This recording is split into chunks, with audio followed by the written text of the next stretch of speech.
ശത്രുസംഹാര പ്രാർത്ഥനേ. പേരെന്നാണ് പറ.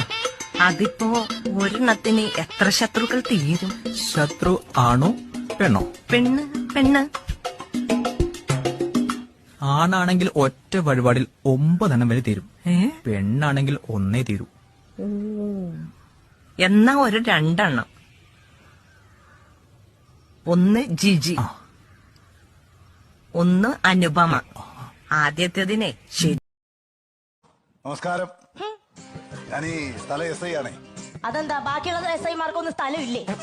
അതല്ലെന്ന്, ഞാൻ ഈ സ്ഥലത്തെ സ്റ്റേഷനിലെ എസ് ഐ ആണെന്ന്. പിന്നെ നമ്മളെ ഈ കൊച്ചു പിള്ളേരുടെ കാര്യമല്ലേ, ഈ കുഞ്ഞുങ്ങളാകുമ്പോൾ ചില പ്രശ്നങ്ങളൊക്കെ ഉണ്ടാവും. എന്ന് വെച്ചിട്ട് പിന്നെ ഈ എന്റെ മോന്റെ ഭാഗത്തും തെറ്റ് കാണും, നിങ്ങളുടെ മോളുടെ ഭാഗത്തും തെറ്റ് കാണും. തീ ഇല്ലാതെ പുക ഉണ്ടായില്ലല്ലോ. ആര് പറഞ്ഞു? വണ്ടി സ്റ്റാർട്ട് ചെയ്യുമ്പോ പുക വരുന്നുണ്ടല്ലോ, അത് താൻ തീ കൊണ്ടിട്ടാ? നിങ്ങൾ ഈ കിടന്ന് ആവശ്യമില്ല സംസാരിച്ചിട്ട് കാര്യമല്ല സ്ത്രീയെ. ഞാൻ പറയുന്നത് കേൾക്കുക. ഇങ്ങനെ നിങ്ങളെ കണ്ടാൽ തന്നെ നിങ്ങളൊരു കുടുംബത്തിൽ പറഞ്ഞ സ്ത്രീയാണെന്ന് നോക്കാം. അവർ നല്ല നല്ല സൗന്ദര്യമുള്ള സ്ത്രീയല്ലേ, അവരിങ്ങനെ സംസാരിക്കുന്നത് ശരിയാണോ? എടോ താൻ എന്റെ സൗന്ദര്യത്തെ കുറിച്ചൊന്നും സംസാരിക്കണ്ട. അത് സിനിമാക്കാര് പണ്ടേ തീരുമാനിച്ചതാ എനിക്ക് സൗന്ദര്യം ഉണ്ടെന്ന്. എന്തോ അങ്ങനെ സൗന്ദര്യം ഉണ്ടെന്ന്?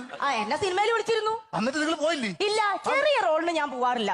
വലിയ റോൾ കിട്ടിയ വലിയ റോൾ ആരും എന്നെ വിളിക്കാറുമില്ല. എങ്ങനെ വിളിക്കും? ഇതല്ലേ സ്വഭാവം. എന്റെ സ്വഭാവം അറിയാനാ. വെയിറ്റ് പറയണതൊന്നും പ്രശ്നമല്ല, എപ്പോഴും വല്ലാത്തൊരു ക്ഷീണം. അതാണ്. അതൊന്ന് ഫിറ്റായ തീരാവുന്നേ ഉള്ളൂ. ചാടിയിട്ടാണ് സത്യം. എങ്ങനെ ഒരു ഭാര്യയാണ് ആഗ്രഹിച്ചത്? ഫിറ്റ് അല്ല, ബോഡി ഒന്ന് ഫിറ്റായ മാറാവുന്നുള്ളൂന്നാ പറഞ്ഞേ. അങ്ങനെ